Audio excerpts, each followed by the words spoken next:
1999 पहली लाश मिली, एक 30 साल की महिला सुहाग के जोड़े में, जिस्म पर कोई चोट नहीं, कोई स्ट्रगल के निशान नहीं। सिर्फ एक चीज अजीब थी, उसके जिस्म से सोने के गहने गायब थे। पुलिस ने इसे इत्तेफाक समझा, लेकिन उन्हें नहीं पता था कि ये भारत की सबसे बेरहम सीरियल किलर का आगाज है। 7 साल की खामोशी, फिर 2007 तूफान सा आ गया। अक्टूबर से दिसंबर, सिर्फ 3 महीने में एक के बाद एक 5 औरतों की लाशें मिली।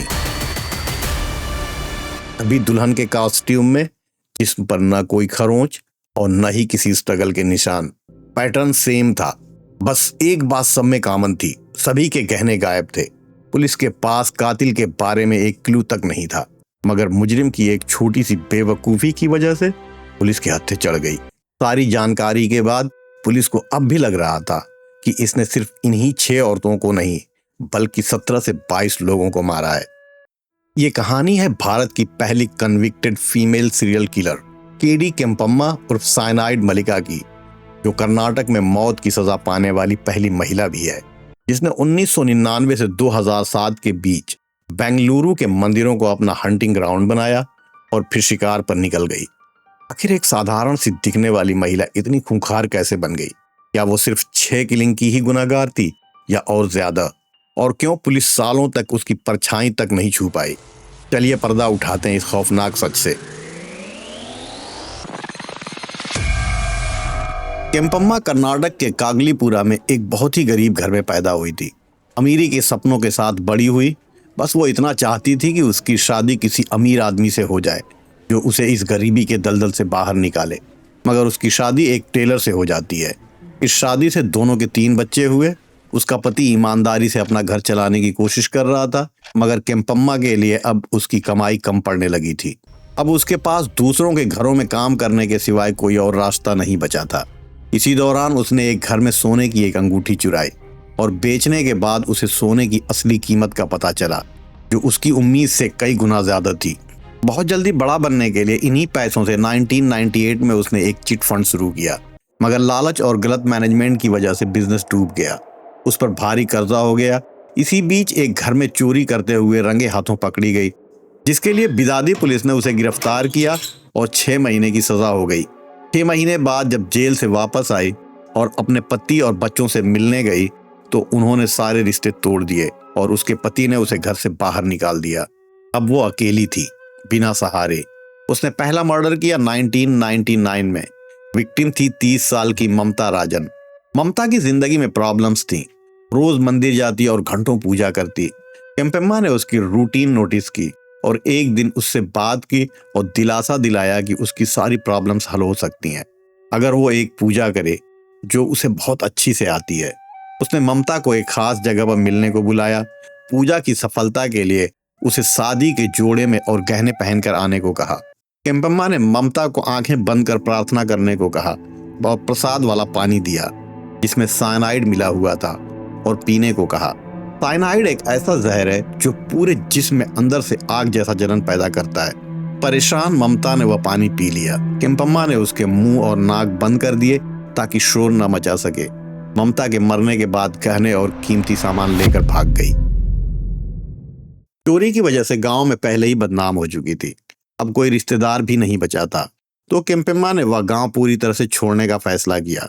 केम्पम्मा और ममता के बीच कोई रिश्ता भी नहीं था, इसलिए पुलिस को कभी इसकी तरफ ध्यान ही नहीं गया। सबसे हैरान करने वाली बात, 1999 के बाद 7 साल का लंबा गैप।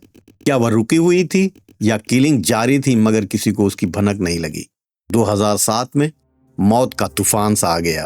अक्टूबर से दिसंबर, सिर्फ 3 महीने में 5 किलिंग्स। पैटर्न सेम थे। एलिजाबेथ, उम्र 52 साल, अपनी मिसिंग ग्रैंड डॉटर को ढूंढ रही थी। पालम्मा टेम्पल। यशोधम्मा, उम्र 60 साल, अस्थमा से परेशान थी। सिद्धगंगा मठ। मुनियम्मा, उम्र 60 साल, भजन गाना चाहती थी। येदुर टेम्पल। पिलम्मा, उम्र 60 साल, हेब्बल टेम्पल की प्रीस्ट थी, जिसे न्यू आर्क स्पॉन्सर का झांसा दिया। नागावेनी, उम्र 30 साल। नागावेनी को बच्चे नहीं हो रहे थे। केम्पम्मा ने उसे न सिर्फ बच्चा होने का दिलासा दिया, बल्कि लड़का होगा इसकी भी गारंटी दी। नागावेनी जब सो रही थी तभी उसके मुंह में जबरदस्ती साइनाइड डालकर उसका मुंह और नाक बंद कर दिया, तब तक जब तक कि जान न निकल गई। और फिर वही ज्वेलरी लेकर भाग गई। हर केस में बॉडीज पर कोई स्ट्रगल मार्क्स नहीं, क्योंकि हर किसी को साइलेंट किलर पॉइजन दिया गया था। पुलिस को इनिशियल डाउट क्यों नहीं हुआ? क्योंकि किलर औरत थी और हर कांड के बाद वह जगह और नाम बदल लेती थी। केम्पम्मा पर 2006 में कोलार जिले में एक तीर्थ स्थल पर 22 वर्षीय रेणुका की हत्या करने का भी आरोप है। रेणुका का पति दुबई में काम करने गया था। वह अपनी बहन मणि के साथ रहती थी। मणि जहां काम करती थी उसी कंपनी में केम्पम्मा कुक का काम करती थी। केम्पम्मा मणि के साथ अक्सर उसके घर आती थी और रेणुका से दोस्ती हो गई। रेणुका 7 दिसंबर से लापता थी। रेणुका के पति शंकर ने 29 दिसंबर 2006 को दुबई से लौटने पर पुलिस को सूचना दी। पुलिस की थ्योरी के मुताबिक केम्पम्मा 7 साल तक शांत रही, लेकिन 2006 में रेणुका के केस ने साबित कर दिया कि वो रुकी नहीं थी। यहीं से उसका कॉन्फिडेंस बढ़ा और 2007 के आखिरी महीनों में उसने एक के बाद एक 5 शिकार किए। जयम्मा नाम की एक औरत गहनों को बेचने के लिए एक सुनार की दुकान पर पहुंची। गहने देखते ही सुनार को शक हुआ और याद आया कि इन गहनों की तस्वीरें किसी अखबार में छपी थी। उसी ने पुलिस को टिप दी। जयम्मा का हुलिया बताया। 31 दिसंबर 2007 बेंगलुरु पुलिस ने बस स्टैंड से जयम्मा को गिरफ्तार कर लिया। जहां से वह फरार होने के चक्कर में थी। यह जयम्मा कोई और नहीं, केम्पम्मा ही थी। उसके पास से न सिर्फ गहने मिले बल्कि इतना साइनाइड भी मिला जो 100 लोगों की जान लेने के लिए काफी था। पुलिस इंट्रोगेशन में उसने कुछ भी छुपाने की कोशिश नहीं की। पुलिस का पहला सवाल, क्या इन सारी औरतों को तुमने मारा है?